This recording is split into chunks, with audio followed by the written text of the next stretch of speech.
નમસ્તે વિદ્યાર્થી મિત્રો. આજે આપણે પ્રકરણ 1 નો બીજો એક અગત્યનો ટોપિક લેવા જઈ રહ્યા છીએ. આ ટોપિકનું નામ છે વિદ્યુત ક્ષેત્ર રેખાઓ. ટેક્સ્ટબુકમાં ટોપિક નંબર 1.9 પેજ નંબર 23 પર આપેલો છે અને ત્યારબાદનો ટોપિક જે છે 1.10 જે પેજ નંબર 25 પર આપેલો છે.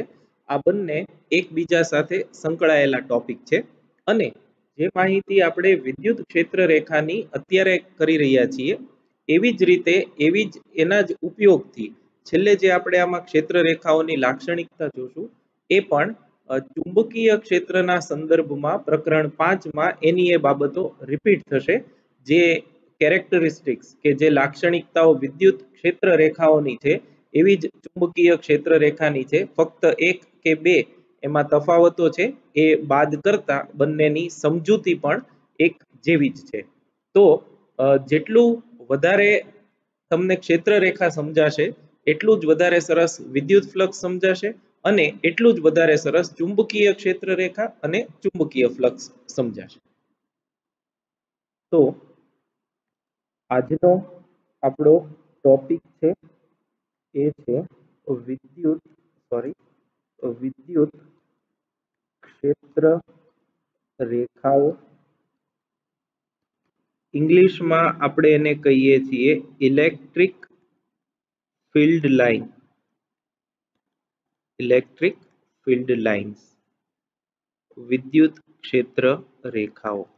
એટલે સૌથી પહેલા તો આપણને એમ થાય કે વિદ્યુત ક્ષેત્ર રેખા એ શું છે. તો એની પહેલા માહિતી લઈએ અને પછી વિદ્યુત ક્ષેત્ર રેખા કઈ રીતે દોરાય એને આપણે સમજીએ. તો વિદ્યુત ક્ષેત્ર માટે વિદ્યુત ક્ષેત્રની સમજૂતીમાં આપણે બિંદુવત વિદ્યુતભાર માટે વિદ્યુત ક્ષેત્રના સદિશો દર્શાવ્યા હતા. વિદ્યુત ક્ષેત્રના સદિશો દર્શાવ્યા હતા જે વિદ્યુતભારથી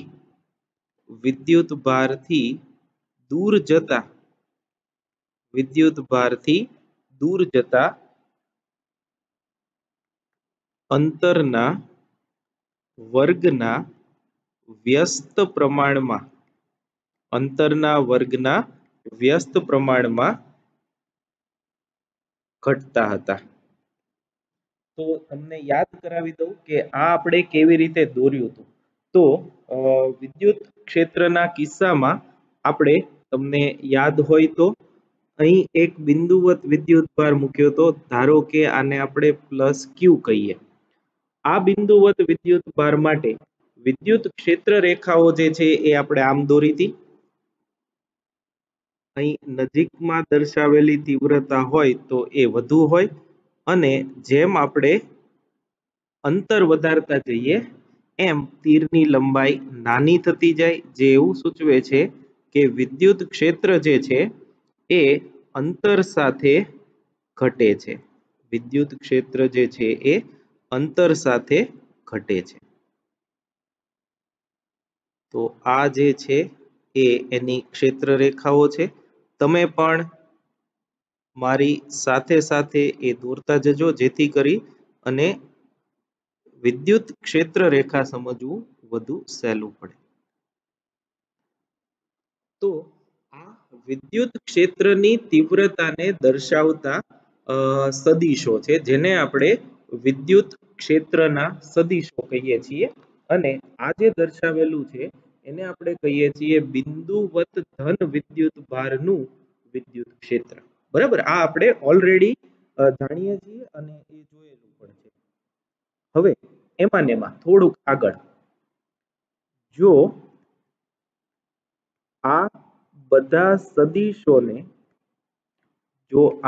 સદિશોને જોડી તેનો સળંગ વક્ર બનાવવામાં આવે તો તેને ક્ષેત્ર રેખા તો તેને ક્ષેત્ર રેખા કહે છે. એટલે એનો મતલબ શું થયો હવે બરાબર સમજો. હવે આપણે આ બધા જે સદિશો છે એને જો જોડી દઈએ આમ અને એક સળંગ વક્ર બને. જોજો આ બધા સદિશોને આપણે જોડી દીધા છે. આ જે બ્લુ છે એ સદિશો છે, આ જે હું ઓરેન્જ દોરું છું એ આ બધા સદિશોને જોડી દીધા પછી તૈયાર થતો એ વક્ર છે. બરાબર. અને એની દિશા આમ જ રાખીએ. આ જે છે એ એની દિશા થઈ.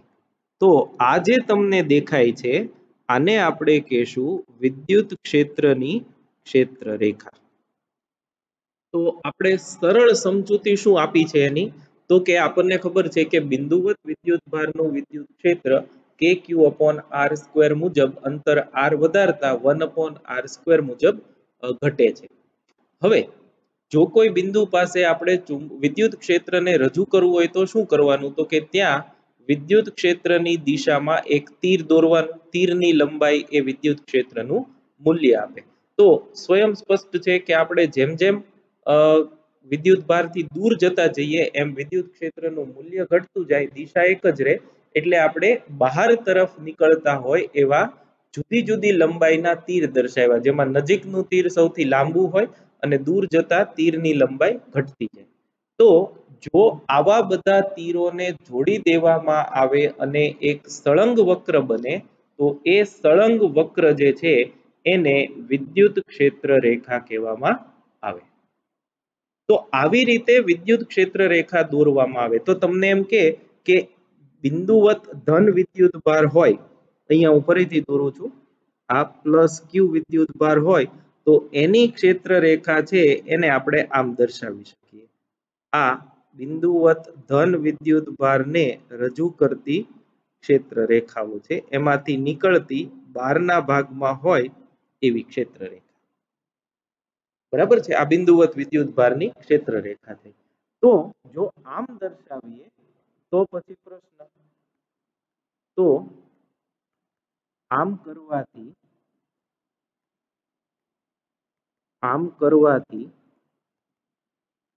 ક્ષેત્રની દિશા જરૂર મળે.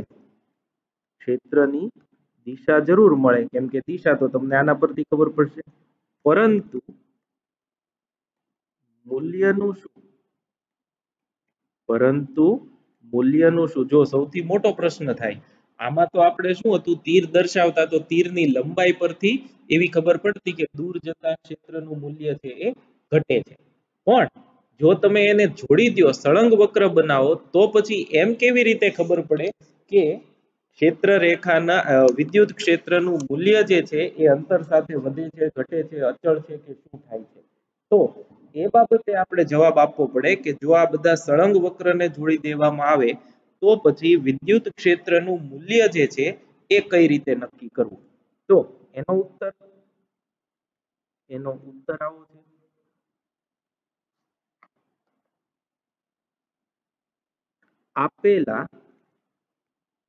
આપેલા ક્ષેત્રફળમાંથી પસાર થતી ક્ષેત્ર રેખાઓની ગીચતા એ ક્ષેત્રની તીવ્રતાનો ખ્યાલ આપે છે. એટલે હવે તમારે ક્ષેત્રની તીવ્રતા નક્કી કરવી હોય તો તીવ્રતા કઈ રીતે નક્કી થાય, તો કે જે તે વિસ્તાર છે એમાં ક્ષેત્ર રેખાઓની ગીચતા છે એ ક્ષેત્રની તીવ્રતા નક્કી કરે. જેમ કે ફોર એક્ઝામ્પલ, આ એક વિસ્તાર છે, એમાં ક્ષેત્ર રેખાઓ આમ છે, અને બીજો એક વિસ્તાર છે એમાં ક્ષેત્ર રેખાઓ આમ છે. બરાબર છે. તો અહીંયા આગળ આપણે એવું કહી શકીએ કે વિદ્યુત ક્ષેત્ર નિર્બળ છે અને અહીંયાનું વિદ્યુત ક્ષેત્ર એ પ્રબળ છે. વિદ્યુત ક્ષેત્ર પ્રબળ એટલે જો ક્ષેત્ર રેખા ગીચ હોય, ક્ષેત્ર રેખા નજીક નજીક હોય, બે ક્ષેત્ર રેખા વચ્ચેનું અંતર ઓછું હોય તો વિદ્યુત ક્ષેત્ર પ્રબળ છે એવું કહેવાય. અને જો છૂટી છૂટી હોય અહીંયા બતાવી છે એ પ્રમાણે તો વિદ્યુત ક્ષેત્ર નિર્બળ છે એમ કહેવાય. તો આવા કિસ્સામાં તમે જુઓ હવે તો કે અહીંયા આગળનો ગેપ જે છે એ ઓછો છે. જેમ આપણે દૂર જતા જઈએ એમ તમે જુઓ છો કે આ ગેપ જે છે એ વધતો જાય. આ એવું સૂચવે છે કે બે ક્ષેત્ર રેખા વચ્ચેનું અંતર વધે એટલે કે ક્ષેત્ર જે છે એ નબળું પડે છે. એનો મતલબ શું થાય કે ક્ષેત્ર જે છે એ નબળું પડે છે. અહીંયા ક્ષેત્ર રેખાઓ નજીક છે, અહીંયા ક્ષેત્ર રેખા તમે જુઓ તો એમની વચ્ચેનું સાપેક્ષ અંતર જે છે એ વધતું જાય છે. તો ટૂંકમાં ક્ષેત્ર રેખા જે છે એ એની ગીચતા જે તે વિસ્તારમાં ક્ષેત્રની તીવ્રતાનો ખ્યાલ છે. હવે આને આપણે થોડું વધારે વિસ્તારપૂર્વક સમજીએ તો એમ લખી શકાય કે આમ જે વિસ્તારમાં ક્ષેત્ર રેખાઓ ગીચ હોય ત્યાં વિદ્યુત ક્ષેત્ર પ્રબળ હોય અને જે વિસ્તારમાં ક્ષેત્ર રેખાઓ છૂટી છૂટી હોય ત્યાં વિદ્યુત ક્ષેત્ર નિર્બળ તો આપણે નહીં કહીએ પણ પહેલા કરતા ઓછું પ્રબળ હોય. ત્યાં વિદ્યુત ક્ષેત્ર જે છે એ ઓછું પ્રબળ હોય. હવે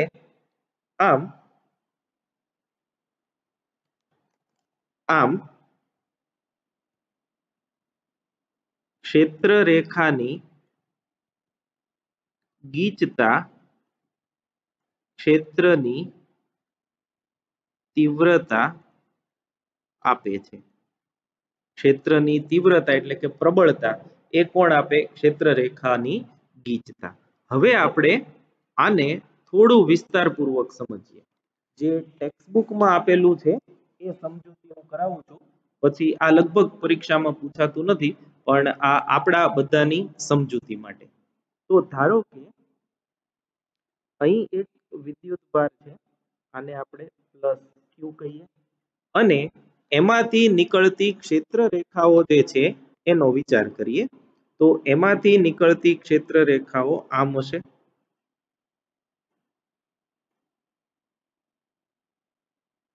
આ અમુક ક્ષેત્ર રેખાઓ જે છે એ મેં દર્શાવી છે પ્લસ ક્યુ જે છે એટલે એમાંથી ક્ષેત્ર રેખાઓ જે છે એ બહાર આવશે અને દૂર જતા ક્ષેત્ર રેખાઓ વચ્ચેની ગીચતા જે છે એ ઘટતી જશે. હવે આપણે આ વિસ્તારમાં બે નાના નાના ક્ષેત્રફળ ખંડ લઈએ છીએ. આપણે શું કરીએ છીએ? બે નાના નાના ક્ષેત્રફળ ખંડ લઈએ છીએ. તો એક જે છે એ સાવ નજીક લઈએ. એક જે છે એ અહીંયા લીધું આટલું, અને બીજું જે છે એ અહીંયા લીધું. બીજું જે છે એ અહીંયા લીધું.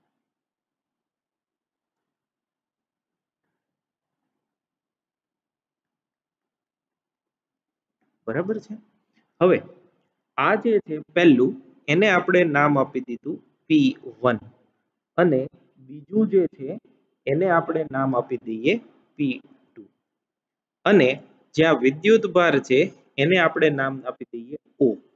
અને પહેલો જે ખંડ છે એ અહીંથી R1 જેટલા અંતરે આવેલો છે અને બીજો જે ખંડ છે એ R2 જેટલા અંતરે આવેલો છે. એટલે કે એની ત્રિજ્યા જે છે એ પહેલાની R1 છે અને બીજાની જે છે એ ત્રિજ્યા R2 છે. અને અહીં ધારો કે આપણે એક નાનકડો એવો વિસ્તાર લઈએ, આટલો વિસ્તાર કે જ્યાં ક્ષેત્ર રેખાઓ નજીક નજીક છે, અને અહીંયા એવો ને એવો સેમ વિસ્તાર લઈએ કે જ્યાં ક્ષેત્ર રેખાઓ નિર્બળ છે, એટલે ક્ષેત્ર રેખાઓ છૂટી છૂટી છે અને એના પરથી આપણે એ સમજૂતી લેશું. તો આપણે જે અત્યારે આકૃતિ દોરી છે એમાં O થી P1 સુધીનું અંતર જે છે એ R1 છે અને O થી P2 સુધીનું અંતર જે છે એ R2 જેટલું છે.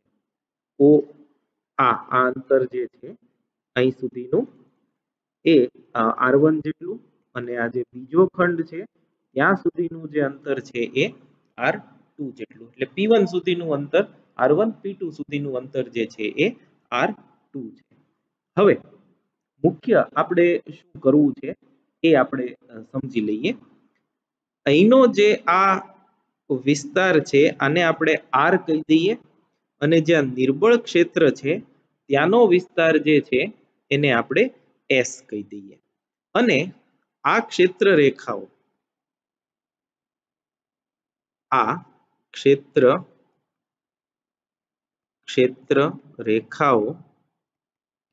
ત્રિપરિમાણમાં છે, એટલે તમારે વિઝ્યુઅલાઇઝ કરવું પડશે. આ ક્ષેત્ર રેખાઓ જેટલી તમે જુઓ છો એ બધી ત્રિપરિમાણમાં છે. અહીંયા ભલે દ્વિપરિમાણમાં જ આપણે દર્શાવી શકીએ સ્ક્રીન પર કે બોર્ડ પર, પણ હકીકતમાં ક્ષેત્ર રેખાઓ છે એ ત્રિપરિમાણમાં હોય. એટલે આખું જે તમે વિચારો છો એ જાણે કે આપણે ઓલો આઈસ્ક્રીમનો કોન ખાઈએ તો એ કોન જ્યાંથી શરૂ થતો હોય ત્યાં આગળ તમે વિદ્યુત ભાર વિચારો અને એ કોનનું મોઢું જે છે વર્તુળાકાર, એમાંથી બધી ક્ષેત્ર રેખાઓ બહાર નીકળતી હોય એવું તમે વિચારો તો તમે આને કલ્પી શકશો. આ જે છે એ ત્રિપરિમાણમાં છે, પણ જે ક્ષેત્રફળમાંથી બહાર આવે છે ક્ષેત્ર રેખાઓ એ પાછું વર્તુળાકાર છે. પણ ઓવરઓલ જે આપણી ઇમેજ છે કે જે આપણે ધારવાનું છે એ ત્રિપરિમાણમાં ધારવાનું છે. હવે આ ખૂણો આ સંદર્ભમાં હવે બરાબર સમજો. આ ખૂણો જે છે આ ખૂણો આ ત્રિપરિમાણમાં આવેલો છે, ત્રિપરિમાણમાં આવેલ કોણ, અને આ જે ખૂણો છે આને આપણે કહીએ છીએ ઘન કોણ. ઇંગ્લિશમાં આપણે એને કહેશું સોલિડ એંગલ અને એને આપણે કહીએ છીએ ડેલ્ટા ઓમેગા, એ એનો સંકેત છે. એટલે ખાસ યાદ રાખજો, થીટા જે છે એને આપણે કહીએ છીએ સમતલ કોણ, કે જે સમતલમાં બનાવેલો હોય. એટલે કે આ ક્યાં હોય? દ્વિપરિમાણમાં. આપણે જે ખૂણા દોરીએ છીએ ને આલ્ફા અને બીટા ને 30 ડિગ્રી 60 ડિગ્રી 50 ડિગ્રી, એ બધા ખૂણાઓ છે કેવા ખૂણાઓ છે? સમતલ કોણ, એક સમતલમાં દોરેલો. જ્યારે ઓમેગા જે છે એને આપણે કહીએ છીએ ઘન કોણ, અને આ ઘન કોણ જે છે એ ત્રિપરિમાણમાં દોરવામાં આવે. એટલે તમે આઈસ્ક્રીમનો જે કોન છે એ જે કોન ખૂણો બનાવે, જ્યાં છેડો છે જ્યાંથી આ કોન શરૂ થાય છે, એ જે ત્રિપરિમાણમાં તમે ઉપરથી આંખ રાખી અને જુઓ તો જે ત્રિપરિમાણમાં ખૂણો બને એ ખૂણાને ઘન કોણ એવું કહેવામાં આવે. અને ઘન કોણ જે છે એનું સૂત્ર છે ઘન કોણ બરાબર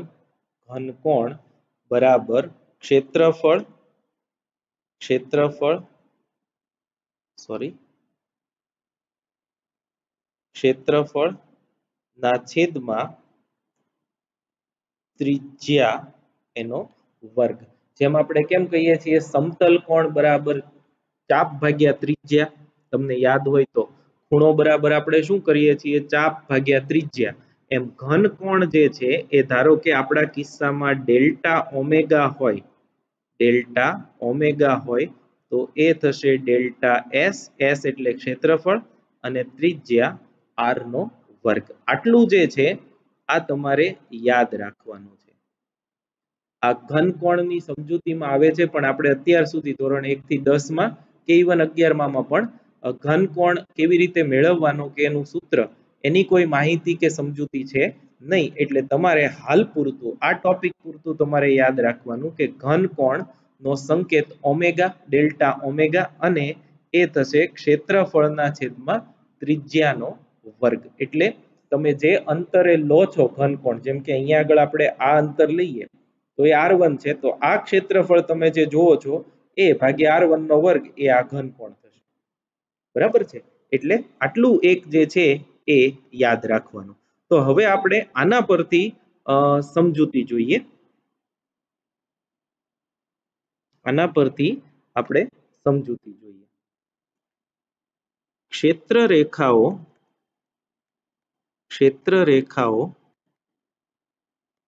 ઘનકોણ ઓમેગા પર કઈ રીતે આધાર રાખે છે તે હવે સમજીએ. હવે એની સમજૂતી છે એ આપણે લઈએ છીએ. તો આકૃતિમાં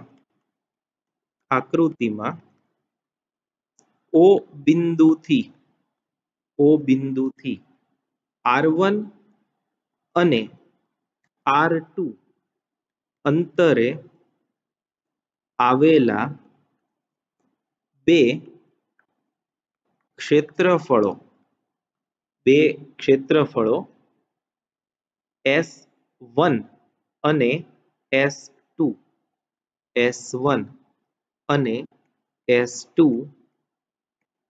ધ્યાનમાં લો.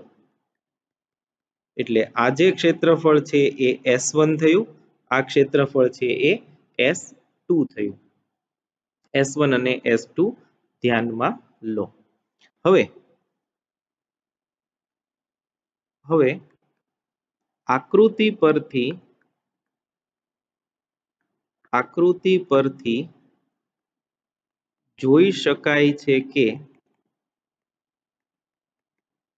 બંને ક્ષેત્રફળોમાંથી પસાર થતી ક્ષેત્ર રેખાઓની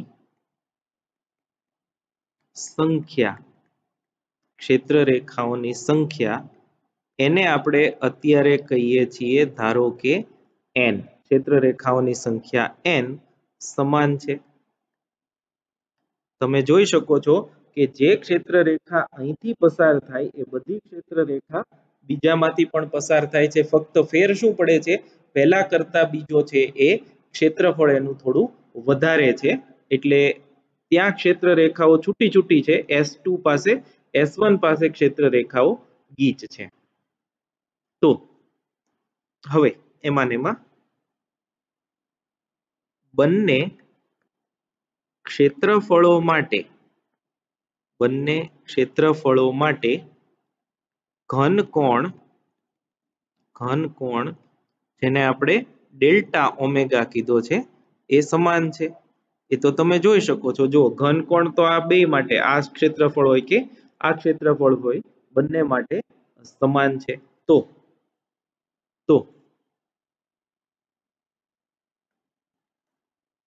ઘનકોણની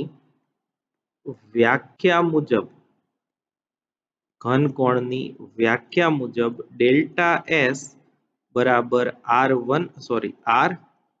સ્ક્વેર ઇન્ટુ ડેલ્ટા ઓમેગા. હવે એ ક્યાંથી આવ્યું? અહીંથી આવ્યું. આ જે છે એના ઉપરથી તમે શું લખી શકો? ડેલ્ટા S ને કરતા બનાવો તો delta omega into R square. તો therefore ડેલ્ટા S1 બરાબર R1 square delta omega P1 બિંદુ પાસેનું ક્ષેત્રફળ.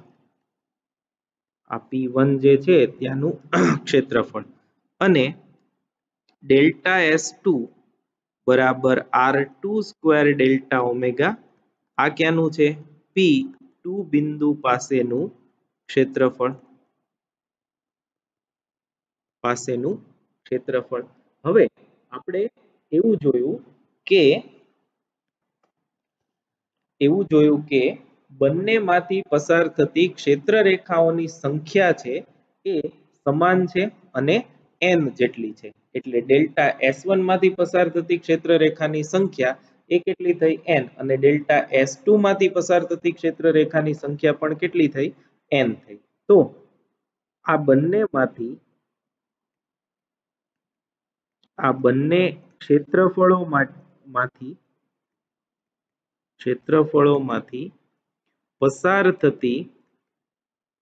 પસાર થતી ક્ષેત્ર રેખાઓની સંખ્યા n સમાન છે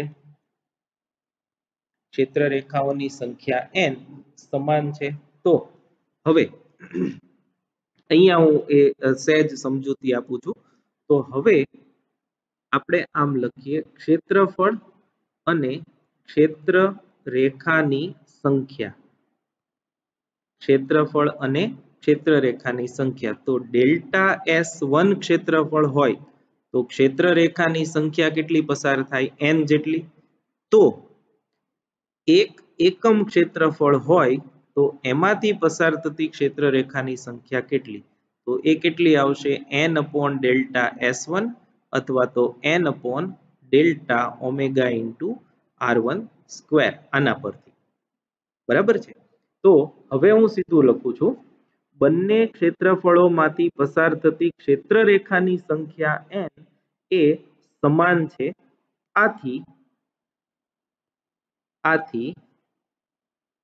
એકમ ક્ષેત્રફળ માંથી પસાર થતી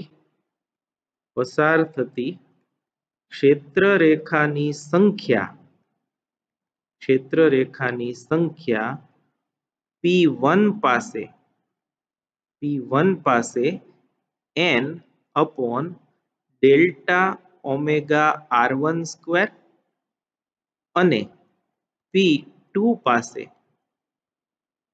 n upon delta omega R2 square થાય બરાબર છે હવે જોજો તમે આટલા ક્ષેત્રફળ ડેલ્ટા S અથવા તો R1 સ્ક્વેર ડેલ્ટા ઓમેગા માંથી પસાર થતી ક્ષેત્ર રેખાની સંખ્યા કેટલી છે તો કે n જેટલી છે તો એકમ ક્ષેત્રફળમાં પસાર થતી ક્ષેત્ર રેખાની સંખ્યા કેટલી તો કે P1 પાસે આ ક્ષેત્ર રેખાની સંખ્યા n upon delta omega R1 square અને P2 પાસે એ થશે n upon delta omega R2 square અને એકમ ક્ષેત્રફળ માંથી પસાર થતી ક્ષેત્ર રેખાઓની સંખ્યા તે વિસ્તારમાં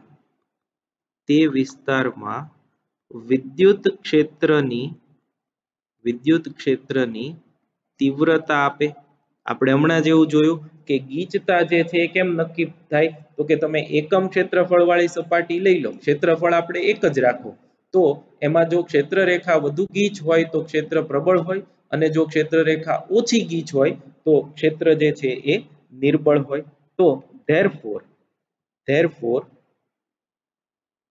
એકમ ક્ષેત્રફળ માંથી પસાર થતી ક્ષેત્ર રેખાની સંખ્યા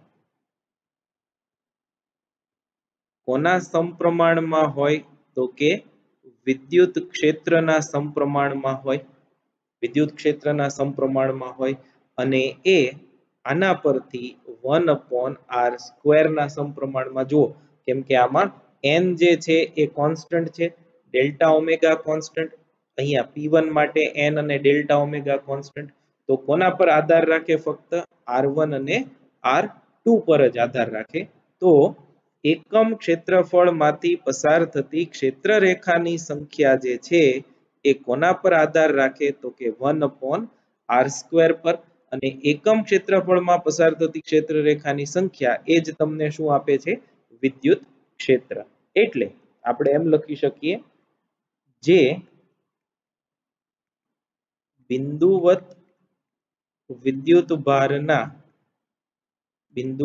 વિદ્યુતભારના ક્ષેત્ર તમને યાદ કરાવી દઉં કેટલું હતું એ kq/r² કે જેમાં ઈ ચલે છે 1/r² સાથે સુસંગત છે એટલે આનો મતલબ શું થયો આમ જે ક્ષેત્ર રેખાની ગીચતા એક ક્ષેત્રનો ખ્યાલ આપે ક્ષેત્રની તીવ્રતાનો એવું આપણે જે ધારણા હતી કે આપણે આમનામ કહી દીધું જેમ કે જો અહીંયા ઉપર તમે જુઓ તો ઉપર આપણે શું કીધું કે જે વિસ્તારમાં ક્ષેત્ર રેખા ગીચ હોય ત્યાં ક્ષેત્ર પ્રબળ હોય અને છૂટી છૂટી હોય ત્યાં ઓછું પ્રબળ હોય એમનેમ કોઈ આધાર વગર કહી શકાય નહીં તો આપણે શું કર્યું એક દાખલો લીધો કયો દાખલો હતો કે બિંદુવત ધન વિદ્યુતભારનો એની ક્ષેત્ર રેખાઓ લીધી એની ક્ષેત્ર રેખામાં બે જુદા જુદા ક્ષેત્રફળ ખંડ લીધા અને એકમ ક્ષેત્રફળમાંથી પસાર થતી ક્ષેત્ર રેખાની સંખ્યા ગોતી તો એકમ ક્ષેત્રફળમાંથી પસાર થતી ક્ષેત્ર રેખાની સંખ્યા એટલે શું તો કે વિદ્યુત ક્ષેત્ર અને એ જો આપણે જાણ્યું તો એ 1/r² ના વ્યસ્ત સમપ્રમાણમાં છે એટલે કે અંતરના વર્ગના વ્યસ્ત પ્રમાણમાં છે જે બિંદુવત વિદ્યુતભારના વિદ્યુત ક્ષેત્ર સાથે સુસંગત છે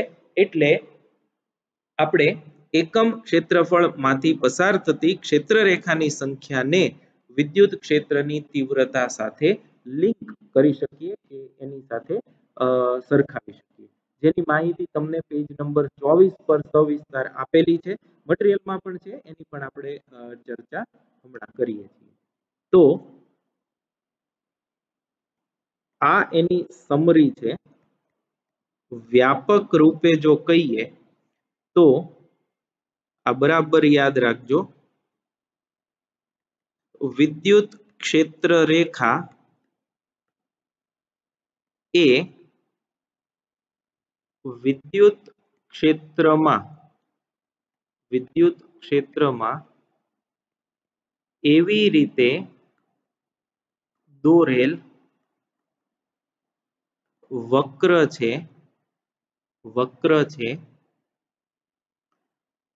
કે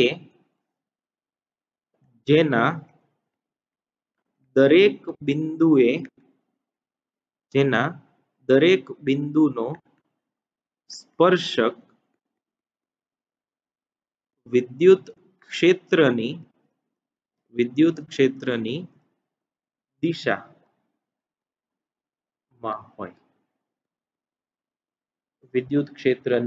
દિશામાં હોય એટલે ફરીથી સમજી લો વિદ્યુત ક્ષેત્ર રેખા એ વિદ્યુત ક્ષેત્રમાં એવી રીતે દોરેલો વક્ર છે કે જેથી તેના દરેક બિંદુએ દોરેલો સ્પર્શક એ તે બિંદુ પાસે વિદ્યુત ક્ષેત્રની દિશામાં હોય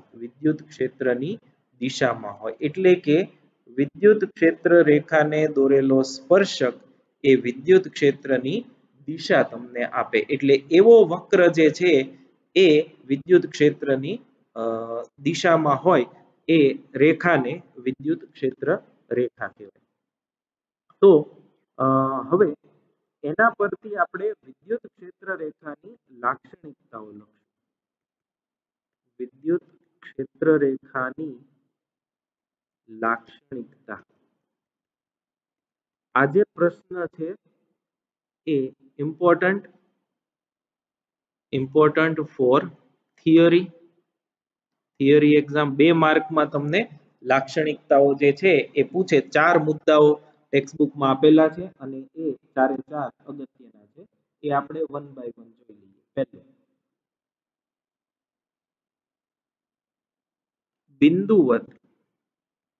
બિંદુવત વિદ્યુત ભાર માટે વિદ્યુત ક્ષેત્ર રેખા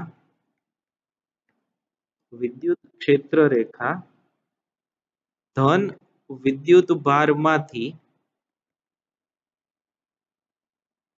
બહાર નીકળે અને ઋણ વિદ્યુત ભારમાં વિરામ પામે છે વિરામ પામે છે. એટલે કે ધન વિદ્યુતભારમાંથી હંમેશા ક્ષેત્ર રેખાઓ બહાર નીકળે છે અને ઋણ વિદ્યુતભારમાં ક્ષેત્ર રેખા વિરામ પામે છે. તો હવે આ સંદર્ભમાં પણ એક નાનકડી વાત કરી લઈએ. એકલો ધન વિદ્યુતભાર હોય તો ક્ષેત્ર રેખા તેમાંથી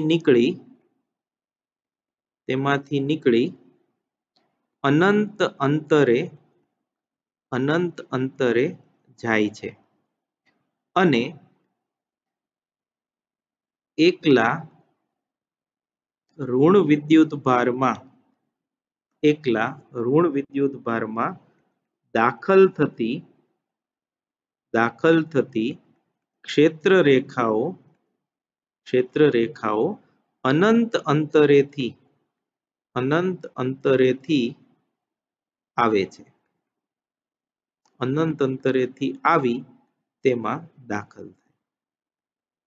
એટલે તમને એમ થાય કે ભાઈ બે વિદ્યુતભારો હોય, એક ધન અને એક ઋણ, તો બરોબર છે કે વિદ્યુતભાર ક્ષેત્ર રેખાઓ ધનમાંથી નીકળી ઋણમાં દાખલ થાય. પણ જો એકલો ધન હોય કે એકલો ઋણ હોય તો શું થાય? તો જે ક્ષેત્ર રેખા ધનમાંથી નીકળે એ અનંત અંતરે ચાલી જશે અને એકલો ઋણ હોય તો અનંત અંતરેથી વિદ્યુત ક્ષેત્ર રેખાઓ એમાં દાખલ થતી હશે. બે એક ધન અને એક ઋણ વિદ્યુતભાર સમાન મૂલ્યના હોય, જેમ કે ડાયપોલ છે, તો એકમાંથી જેટલી ક્ષેત્ર રેખા નીકળતી હોય એ બધી ક્ષેત્ર રેખા બીજામાં દાખલ થતી. હમણાં આપણે મટીરિયલ છે એનું સમજીએ ત્યારે એમાં જે આકૃતિઓ આપી છે એના પરથી થોડું વધારે ડિટેલમાં આની સમજૂતી લેશું. આ જે છે એ એનો પહેલો પોઈન્ટ છે. સેકન્ડ પોઈન્ટ વિદ્યુતભાર વિહીન વિસ્તારમાં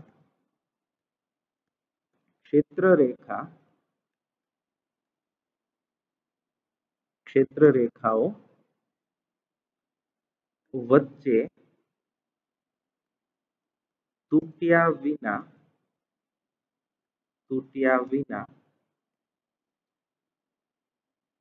સતત વક્ર તરીકે લઈ શકાય છે. એટલે ટૂંકમાં વિદ્યુત ક્ષેત્ર રેખા છે એ સળંગ વક્ર છે, વચ્ચે ક્યાંય કટકો નથી પડતો કે ધન વિદ્યુતભારમાંથી નીકળી પછી કટકો પડ્યો અને પછી પાછી આગળ વધી, એવું નહીં થાય. વિદ્યુત ક્ષેત્ર રેખા જો એક વિદ્યુતભારમાંથી બહાર નીકળે તો એ ધારો કે ધનમાંથી બહાર નીકળે છે તો એ વચ્ચે તૂટ્યા વગર અનંત અંતર સુધી જશે, સિવાય કે વચ્ચે વિદ્યુતભાર હોય. વિદ્યુતભાર વિહીન વિસ્તાર હોય તો એમાં ક્ષેત્ર રેખા સતત આગળ ને આગળ વધ્યા કરશે અને એમાં કોઈ કટકો જે છે કે તૂટ જે છે એ પડશે નહીં. ત્રીજું અને અગત્યનું, બે ક્ષેત્ર રેખાઓ ક્યારેય એકબીજાને છેદતી નથી. વિદ્યુત ક્ષેત્ર રેખાઓ ક્યારેય એકબીજાને છેદતી નથી, કારણ કે જો તેઓ એકબીજાને છેદે તો છેદન બિંદુ પાસે બે સ્પર્શકો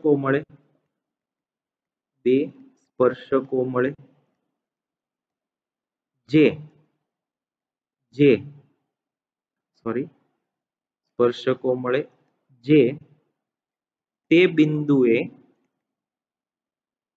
ક્ષેત્રને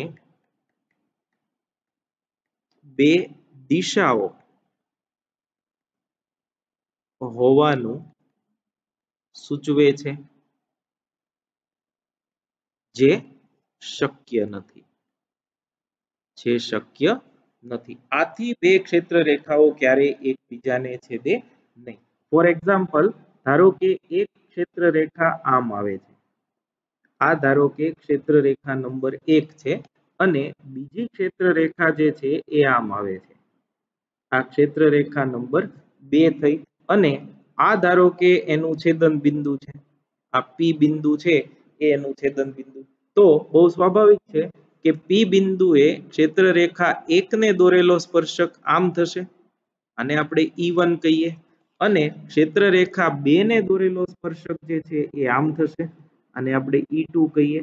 તો તમે જો એક જ બિંદુ પાસે આને બે દિશા થઈ અને એક જ બિંદુ પાસે એક અને માત્ર એક જ દિશા હોય વિદ્યુત ક્ષેત્રને, એટલે આવું શક્ય નથી. આવું શક્ય ન હોવાથી બે ક્ષેત્ર રેખાઓ ક્યારેય એકબીજાને છેદતી નથી. આ ઇમ્પોર્ટન્ટ પોઈન્ટ છે અને આ એક માર્કમાં પણ પૂછાઈ શકે છે. સ્વાધ્યાયમાં જે દાખલો આપેલો છે એમાં પણ આનો ઉપયોગ ઘણો છે. એના પછી ચોથું અને અગત્યનું, સ્થિત વિદ્યુત ક્ષેત્ર, સ્થિત વિદ્યુત ક્ષેત્ર ની ક્ષેત્ર રેખાઓ ક્યારેય બંધ ગાળા રચતી નથી, બંધ ગાળાઓ રચતી નથી. અને ચુંબકીય ક્ષેત્ર રેખાઓ હંમેશા બંધ ગાળો રચે. એ ખાસ યાદ રાખજો, સ્થિત વિદ્યુત ક્ષેત્ર હોય તો એની ક્ષેત્ર રેખાઓ ક્યારેય બંધ ગાળો રચે નહીં. આ વિદ્યુત ક્ષેત્રની પોતાની આગવી લાક્ષણિકતા છે. એટલે આ ચાર જે મુદ્દાઓ મેં લખ્યા છે તમને 2 માર્કના પરફેક્ટ પ્રશ્નમાં પૂછી શકે છે કે વિદ્યુત ક્ષેત્ર રેખાની કોઈ પણ 4 લાક્ષણિકતા લખો. તો આ 4 લાક્ષણિકતાઓ છે એમાં પહેલી વિદ્યુત ભારની વાત કરીએ તો ધનમાંથી ક્ષેત્ર રેખા બહાર આવે, ઋણમાં ક્ષેત્ર રેખા દાખલ થાય, ક્ષેત્ર રેખા જે છે એ સતત કે સળંગ વક્ર હોય. ત્રીજું જે છે બે ક્ષેત્ર રેખા ક્યારેય એકબીજાને છેદે નહીં. શા માટે? કેમ કે જો છેદે તો છેદન બિંદુ પાસે બે ક્ષેત્ર હોય અને એ શક્ય નથી. અને ચોથું અને અગત્યનું કે વિદ્યુત ક્ષેત્રની ક્ષેત્ર રેખાઓ ક્યારેય બંધ ગાળાઓ રચતી નથી. તો આ જે છે એ વિદ્યુત ક્ષેત્ર રેખાઓનો ટોપિક જે છે એની સંપૂર્ણ સમજૂતી છે. હવે જે તમને મટીરિયલ આપવામાં આવ્યું છે એમાં જે ક્ષેત્ર રેખાઓ છે એ આપણે એનું લખાણ એને એક વખત જોઈ લઈએ. તો જો ક્વેશ્ચન એવો છે, યોગ્ય આકૃતિ દોરી વિદ્યુત ક્ષેત્ર રેખાઓની સમજૂતી આપો. તો જે પ્રમાણે મેં તમને સમજાવ્યું એ પ્રમાણે આ જે છે એ એક ધન વિદ્યુત ભારની વિદ્યુત ક્ષેત્ર રેખા છે અને દરેક સદિશની ટેલ પાસે એકમ ધન વિદ્યુત ભાર મૂક્યો હોય તો એના પર પ્લસ ક્યુ વડે લાગતા બળની દિશા વિદ્યુત ક્ષેત્રની દિશામાં હોય. એટલે એકમ ધન વિદ્યુત ભાર પર લાગતું બળ એટલે વિદ્યુત ક્ષેત્ર. એ માહિતી પરથી કે એ બેઝિક ડેફિનેશન પરથી આપણે આ ક્ષેત્ર રેખાની સંખ્યા દોરી છે. અને આપણે જાણીએ છીએ કે વિદ્યુત ક્ષેત્ર અંતરના વર્ગના વ્યસ્ત પ્રમાણમાં ઘટતું હોવાથી પ્લસ ક્યુ થી દૂર જતા તીરની લંબાઈઓ ઘટતી જાય છે. આ અગત્યનું છે. અને જો આ બધા તીરને જોડી દેવામાં આવે તો એક રેખા બને અને એ રેખાને આપણે કહીએ છીએ વિદ્યુત ક્ષેત્ર રેખાઓ. તો આકૃતિમાં તમે જુઓ છો તો એક ક્ષેત્ર રેખાઓ વિદ્યુત ભારમાંથી બહાર આવતી હોય, ઋણ હોય તો એ વિદ્યુત ક્ષેત્ર વિદ્યુત ભારમાં દાખલ થતી હોય. એટલે ટૂંકમાં આ બધી ક્ષેત્ર રેખાને જો જોડી દેવામાં આવે અને એક સળંગ વક્ર જો તૈયાર કરવામાં આવે તો આ વક્ર જે છે એ આપણને શું આપે? આ પ્લસ ક્યુ વિદ્યુત ભારની વિદ્યુત ક્ષેત્ર રેખાઓ આપશે. તો હવે મેં તમને કીધું તું એમ એક પ્રશ્ન થાય આપણને કે જો પછી બધા તીરને જોડી દેવામાં આવે તો પછી ક્ષેત્રની તીવ્રતા કઈ રીતે નક્કી કરવામાં આવે? તો એના માટે આપણે એવું લીધું કે આપેલા વિસ્તારમાં ક્ષેત્ર રેખાઓની ઘનતા એ વિસ્તારમાં ક્ષેત્રની તીવ્રતા આપે. હવે એ ઘનતા કેમ નક્કી કરવી? તો એના માટે આપણે શું કીધું તો કે એકમ ક્ષેત્રફળ લઈ એમાંથી લંબ રૂપે પસાર થતી ક્ષેત્ર રેખાની સંખ્યા શોધવામાં આવે. એટલે આપણું કામ શું છે? આપણું કામ શું છે? એકમ ક્ષેત્રફળ માંથી લંબ રૂપે લંબ રૂપે પસાર થતી ક્ષેત્ર રેખાઓની સંખ્યા. ક્ષેત્ર રેખાઓની સંખ્યા. આ તમને શું આપે? આ તમને શું આપે? વિદ્યુત ક્ષેત્રની તીવ્રતા. આ આપણને શું આપે? વિદ્યુત ક્ષેત્રની તીવ્રતા.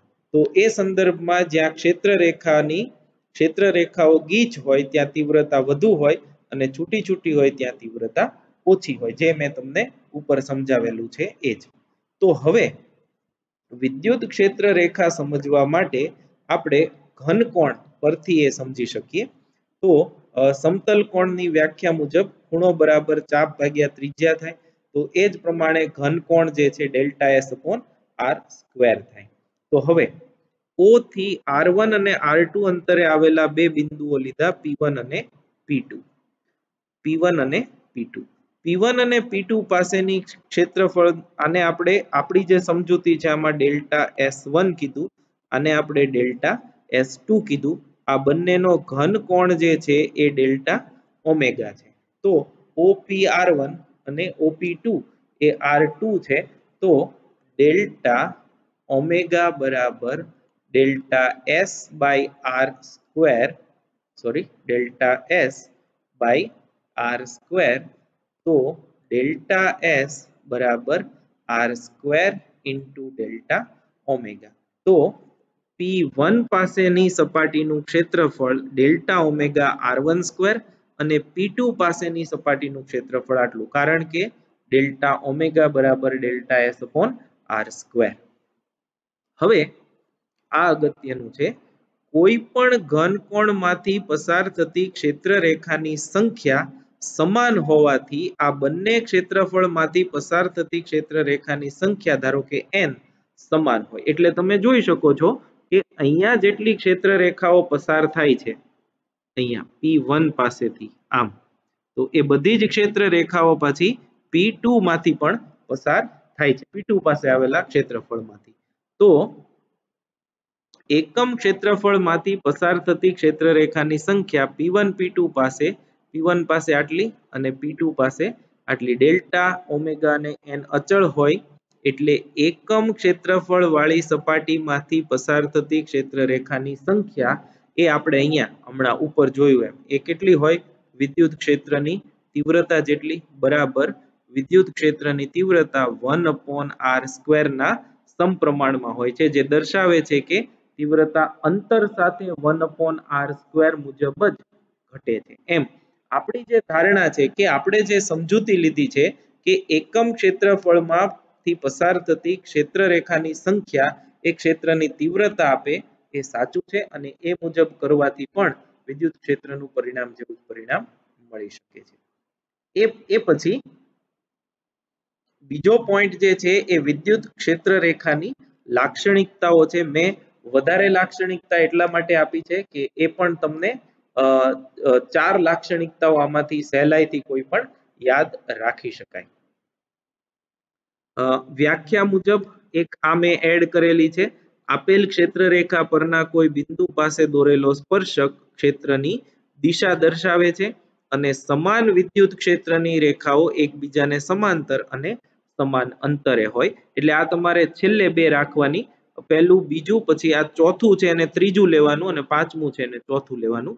જે ટેક્સ્ટબુકમાં આપેલું છે એ પ્રમાણે 4 ક્ષેત્ર રેખાઓ થશે. એમાંથી આ જે આમાં આપેલો જે ચોથો પોઈન્ટ છે, મેં તમને પહેલા પણ કીધું એ ઇમ્પોર્ટન્ટ છે. બે ક્ષેત્ર રેખાઓ ક્યારેય એકબીજાને છેદતી નથી. ત્યારબાદ જુઓ, તમને ટેક્સ્ટબુકમાં જે આકૃતિ આપી છે એ મુજબ જ એક ધન વિદ્યુત ભાર, એક ઋણ વિદ્યુત ભાર, બે ધન અને વિદ્યુત ડાયપોલ એની ક્ષેત્ર રેખા દોરો.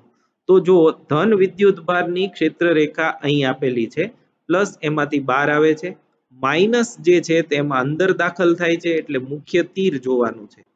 આ તીર જે છે અહીંયા બહાર આવતી દિશામાં છે, અહીંયા અંદર દાખલ થાય. બે ધન વિદ્યુત ભાર હોય તો બે માંથી ક્ષેત્ર રેખા બહાર નીકળે અને એ અપાકર્ષણ થાય એવું સૂચવે છે. અને ડાયપોલમાં જે ક્ષેત્ર રેખા છે એ ધનમાંથી નીકળે એ ઋણમાં દાખલ થતી હોય. એટલે ધનમાંથી ક્ષેત્ર રેખા જો તમે બહાર નીકળે છે અને ઋણ જે છે એમાં બધી દાખલ થાય છે. જેટલી ક્ષેત્ર રેખા ધનમાંથી નીકળે એ બધી ઋણમાં દાખલ થાય. ત્યારબાદ સ્વાધ્યાયનો 7મો દાખલો છે કે વિદ્યુત ક્ષેત્ર રેખા સતત વક્ર છે એટલે કે ત્રુટક નથી હોતી. શા માટે અને શા માટે એકબીજાને છેદતી નથી? આ તમારે વાંચી જવાનું. આ તમારું હોમવર્ક છે. આટલું કરાવ્યા પછી આ પ્રશ્ન જે છે એ તમને આવડવો જ જોઈએ. અને ત્યારબાદ સ્વાધ્યાયનો 26મો દાખલો છે. સ્વાધ્યાયનો 26મો દાખલો એ પણ MCQ જેવી એક્ઝામમાં જ પૂછાય છે. એટલે મેં થિયરીની સાથે જ એ લઈ લીધો છે જેથી કરીને તમને સમજવું વધારે સહેલું પડે. તો તમને આકૃતિઓ આપી છે 5 આકૃતિઓ અને 5 આકૃતિમાંથી તમારે એવું નક્કી કરવાનું છે કે કઈ ક્ષેત્ર રેખા છે એ સ્થિત વિદ્યુત શાસ્ત્ર માટે નથી. કઈ ક્ષેત્ર રેખા છે એ સ્થિત વિદ્યુત શાસ્ત્ર માટેની નથી. તો પહેલા એક સુવાહક આપ્યો છે. સુવાહક માટે ઉપર આ બધો ધન વિદ્યુત ભાર છે. અહીંયા તમે જુઓ છો આ બધો જે છે એ ધન વિદ્યુત ભાર છે અને બાકીની એની ક્ષેત્ર રેખા છે. તો આ તમારે અત્યારે યાદ રાખવું પડશે. સુવાહકનું વિદ્યુત ક્ષેત્ર તેની સપાટીને સ્થાનિક લંબ હોય છે. સ્થાનિક લંબ હોય છે. એટલે ફોર એક્ઝામ્પલ વર્તુળાકાર જો વાહક હોય, ધારો કે આ ગોળો છે અને ગોળાની સપાટી પર ધન વિદ્યુત ભાર મૂકેલો છે, તો આનું વિદ્યુત ક્ષેત્ર જે છે એ આમાંથી લંબ રૂપે હોય. એટલે જો આ સપાટી છે એનો સ્થાનિક લંબ હોય આમ. બરાબર, આમ જે છે એ ક્યારેય હોઈ શકે નહીં. તો અહીંયા તમે જુઓ તો આ જે છે એ રેખા લંબ નથી. આ રેખા લંબ નથી. પછી આ તમે જુઓ છો એ અને આ બંને લંબ નથી. આ રેખા પણ લંબ નથી. તો સુવાહક પર મૂકેલા વિદ્યુત ભારનું ક્ષેત્ર એ આપેલા બિંદુએ સપાટીને સ્થાનિક લંબ હોય છે જે આની સાથે સુસંગત નથી. એટલે આવી ક્ષેત્ર રેખાઓ શક્ય નથી. એના પછી સેકન્ડ જુઓ. અહીંયા તમને વિદ્યુત ભારો આપ્યા છે. તમે ટેક્સ્ટ બુકમાં જોશો તો એકદમ સ્પષ્ટ દેખાશે. પણ એમાં જે વિદ્યુત ભારની સંજ્ઞા આપી છે એના પરથી ક્ષેત્ર રેખાઓ અમુક જગ્યાએ ધન વિદ્યુત ભારમાં પણ દાખલ થાય છે. જેમ કે અહીંયા પ્લસ છે અને આ ક્ષેત્ર રેખાઓ પ્લસમાં દાખલ થાય છે, જે શક્ય નથી. ક્ષેત્ર રેખાઓ ધનમાંથી નીકળે ઋણમાં દાખલ થાય. એટલે આવી ક્ષેત્ર રેખાઓ કે જેમાં ધનમાં દાખલ થતી હોય એ શક્ય નથી. એટલે આવી શક્ય નથી, આ પણ શક્ય નથી. પછી બે ધન વિદ્યુત ભારની ક્ષેત્ર રેખા, એ તો આપણે હમણાં જ ઉપર જોયો એ પ્રમાણે એક ક્ષેત્ર રેખા શક્ય છે, કેમ કે બે ધન વિદ્યુત ભાર બાજુમાં હોય તેની ક્ષેત્ર રેખા આવી જ હોય. આમાં તો સ્પષ્ટ દેખાય છે કે ક્ષેત્ર રેખાઓ એકબીજાને છેદે છે, એટલે છેદી શકે નહીં. એટલે આવી ક્ષેત્ર રેખાઓ શક્ય નથી. અને છેલ્લે અહીંયા પણ સ્પષ્ટ છે કે આ ક્ષેત્ર રેખા બંધ ગાળા રચે છે, જે શક્ય નથી. એટલે આવી પણ વિદ્યુત ક્ષેત્ર રેખા સ્થિત વિદ્યુત ક્ષેત્ર હોય તો શક્ય નથી. એટલે આમ જુઓ તો 5 આકૃતિઓમાંથી બે ધન વિદ્યુત ભારની ક્ષેત્ર રેખાઓ જે છે એ દર્શાવતી આકૃતિ જ સાચી છે. બાકી 4 આકૃતિઓ છે એ કોઈના કોઈ કારણસર ખોટી છે અને જે શક્ય નથી એવું દર્શાવે છે. અને એ તમને ખાસ MCQ માં પહેલા પણ પૂછાઈ ચૂક્યું છે અને હજી પણ પૂછાઈ શકે એમ છે. એટલે એ MCQ માટે ખાસ આ સ્વાધ્યાયનો દાખલો જે છે એ તૈયાર કરી નાખવાનો. તો વિદ્યુત ક્ષેત્ર રેખા જે છે એમાં આપણે અહીં સુધી આજે રાખીએ છીએ અને આના પરથી જ નેક્સ્ટ ટોપિક જે છે વિદ્યુત ફ્લક્સનો, એની સમજૂતી આપણે મેળવીશું. પણ એ પહેલા ક્ષેત્ર રેખાને લગતો જે વિડિયો છે કે એનો લેક્ચર છે જોઈ મટીરિયલ અને ટેક્સ્ટ બુક બંને વાંચી સમજી અને તૈયારી કરવી ખૂબ જરૂરી છે. Thank you very much.